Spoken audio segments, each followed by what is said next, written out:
गला काली दिन पखापाखि 3टा बेलू आमर अक्षय कुंभार बोली जन व्यक्ति पखापाखि 45,000 टंका स्नाचिंग हो जाता जहाँफल कि 61/2025 गोटे केस अईठपाल थाना रेजिस्ट्रेशन कर केस रे आम जन अक्यूज्ड गुड्डू एलएस महेश कुमार शर्मा से railway station Bargarh involvement proof है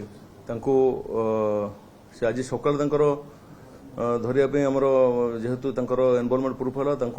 खोजाखोजी चली एसपी सार प्रत्येक तत्वाधान में एवं आमर टीम आज सकाल खबर पाइले जे सी पुणी से गुड्डू जो पिला आमर अच्छी से केस से आज पुणी अटेम्प्ट कर जो मैंने महिला मैंने जाऊँ मर्णिंग वाक स्नाचिंग करने सी प्लान कर एवं काली जो से स्नाचिंग करते से गोटे पिस्तल यूज करते से संक्रांत आमर जो केस होता से बाबद आज जो खबर पाई आमर पुलिस टीम लीड करते कैंसी रोड आड़े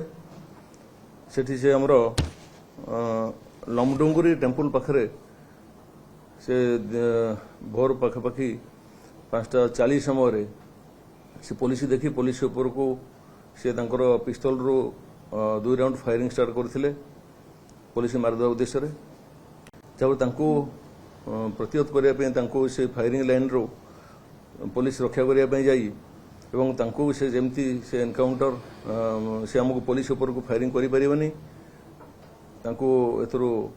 निवृत्त करा जाए पुलिस वार्निंग करते से तथा से फायरिंग रू से ओहर नथिले जहाँफल कि पुलिस टीम से कंट्रोल लिमिटेड फायर करने फल नीर तलू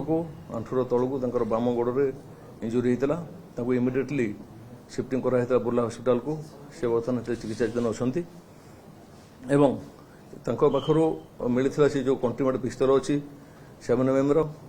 2टी खोका 40,000 टंका मोबाइल फोन एवं से जो मोटरसाइकेल यूज करते से मोटरसाइकेल गोटे चोरी मोटरसाइकेल थिला से बर्तमान इन्वेस्टिगेशन कंटिन्यू कर केस एवं वेरिफिकेशन जना पड़ा जे पाखापाखि 24टी केस अच्छी विभिन्न थाना एरिया केस अच्छी बरगढ़ भेड़ेन बरपाली हीराकुदरे बरईपाली बुर्ला टिटलागढ़ रेड़ाखोल तार सब प्रॉपर्टी ऑफेंस केस से इनवॉल्व अच्छा केस बर्तमान तदंत चली।